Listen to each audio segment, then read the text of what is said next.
ሰላም ጤና ይስጥልን ክቡራን የዩቲዩብ ቤተሰቦች፣ የሰዓቱን አጫጭር መረጃዎች እየቀርብ ያለው እስከ ፍጻሜው አብራችሁን ቆዩ።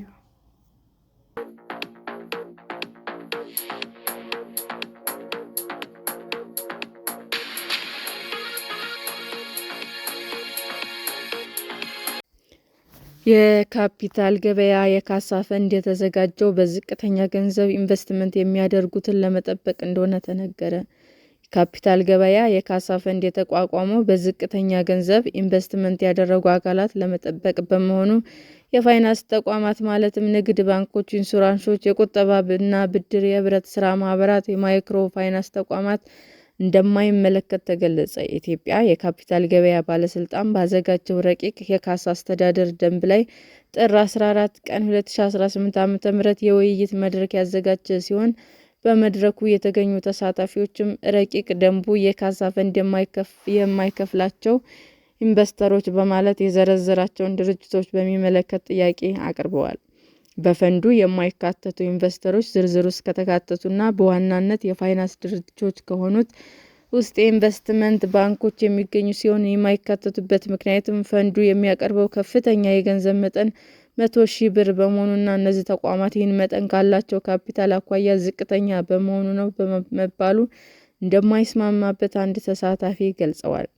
የተጠቀሰው የገንዘብ መጠን ለተቋማቱ ትንሽ የሚባል እንዳልሆነ የሚገልጹት ተሳታፊው ድርጅቶች በፍላጎታቸው መካተት እንደማይፈልጉ ሳይገልጹ ማካተት ያልተፈለገው ለምንድን ነው ሲሉም ጠይቀዋል። ለፈንዱ የሚውሉ የመነሻና ዓመታዊ መዋጮ ሁሉም ፍቃድ ያላቸው የካፒታል ገበያ አገልግሎት ሰጪዎች፣ የሰነድ መዋዕለ ንዋዮችና ገበያና የሰነድ መዋዕለ ንዋዮች አቅጣጫ አስቀማጭና ከፋይ አጣሪና ፈጻሚ ኩባንያዎች እንደሚከፍሉ በደንቡ የተደነገገ መሆኑን የገለጹት የውይይቱ ተሳታፊው ድርጅቱ ያላቸው ካፒታልና ኢንቨስተር አይነት የተለያየ በመሆኑ የሚያዋጡት መጠን በግልጽ ሊቀመጥ ይገባል ብለዋል። ነገር ግን በረቂቅ ደንቡ ለካሳ ፈንዱ የሚዋጡ ከመግለጽ ባለፈ የሚያዋጡትን መጠን በግልጽ ያላካተተበት መሆኑን ጠይቀዋል። በውይይቱ ወቅት የተነሳው ሌላው ጥያቄ በፈንዱ አጠቃቀም ላይ ያተኮረ ሲሆን ዝርዝር አጠቃቀም በመመሪያ እንደሚወሰን መግለጹን ከሂጅራ ባንክ ተወክለው የተገኙ የውይይቱ ተሳታፊ ተናግረዋል። የሸሪዓ ሕግ የሚከተሉ ድርጅቶች የሚያዋጡት ፈንድ ምን ላይ እንደሚውል መግለጽ እንደሚኖርበት፣ እነዚህ ድርጅቶች የሚያዋጡት ፈንድ በሸሪዓ ሕግ በሚተዳደሩ ኢንቨስትመንት አይነቶች ሊውሉ እንደሚገባም አሳስበዋል። ለተነሱት ጥያቄዎች ማብራሪያ የሰጡት የባለስልጣኑ የሕግ ክፍል ኃላፊ ወይዘሮ መቅደስ ተስፋዬ ድርጅቱ ያልተካተቱት ባለስልጣናቱ የመንግስት ተቋማት በመሆን የሚኖረው አቅም ውስን ስለሆነ ነው ብለዋል። የካፒታል ገበያ አገልግሎት አቅራቢዎች በራሳቸው የካሳ ፈንድ ሊያቋቁሙ እንደሚችሉ አዋጅ ጭምር እንደሚደነግግ ገልጸው ባለስልጣኑ ግን ባለው አቅም መሰረት ካሳውን ማቅረቡ አስረድተዋል።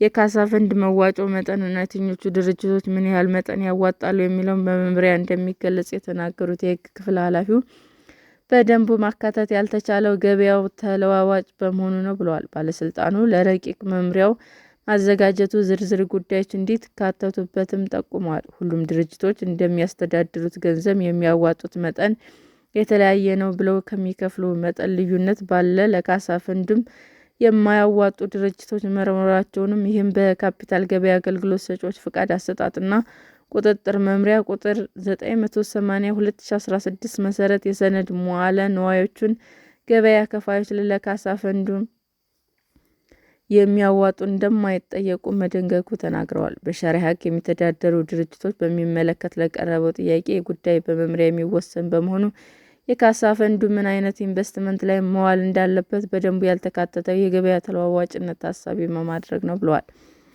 የባለስልጣኑ ከፍተኛ የሕግ አማካሪ አቶ ሲራክ ሰለሞን በበኩላቸው አዋጁ በውስጡ ያላካተቱት በጥያቄ መልኩ ሲቀርቡ የነበሩ አብዛኞቹ ጉዳዮች በረቂቅ ደንቡ በማካተት ምክሩን ገልጸዋል። የካሳ ፈንዱ በዋናነት ያስፈለገው በባለስልጣኑ ፍቃድ የተሰጣቸው ድርጅቶች ኢንቨስት ከማድረጋቸው በፊት ገንዘብ ቢጠፋም ለሌላ ጉዳይ ቢያውሉት የሚፈጠረው ችግር ለመፍታት መሆኑን አስረድተዋል። ከፈንዱ ካሳ የማይከፈላቸው ድርጅቶች ተብለው የተለዩት የተጠቀሰው አይነት ችግር ሲገጥማቸው ራሳቸውን መጠበቅ የሚችሉ ናቸው በሚል ታምኖበት በመሆኑ ትኩረት በትንሽ ገንዘብ ኢንቨስት ያደረጉ አካላትን መጠበቅ በመሆኑ ነው ሲሉም አብራርተዋል። ነገር ግን ኢንቨስት ከተደረገ በኋላ በገበያ ሁኔታ የሚፈጠር ችግር ለካሳ ፈንዱ ማመልከት እንደማይቻልና ተቀባይነት እንደማይኖረው ተናግረዋል። ባለስልጣኑ ባዘጋጀው በቀጣይ ለሚኒስትሮች ምክር ቤት ከሚውለው ረቂቅ ደንብ ድንጋጌዎች ጋር የሚቃረን ማንኛውም ደንብ፣ መመሪያ ወይም ልማዳዊ አሰራር በደንቡ በተሸፈኑ ጉዳዮች ላይ ተፈጻሚነት እንደማይኖረውም ገልጸዋል። ሰላም ጤና ይስጥልን ውድ የዩቲዩብ ቤተሰቦቼ እንዴት ናችሁ? አዲስ ጀማሪ ነኝና ሰብስክራይብ ያደረጋችሁ አበረታቱኝ። አመሰግናለሁ።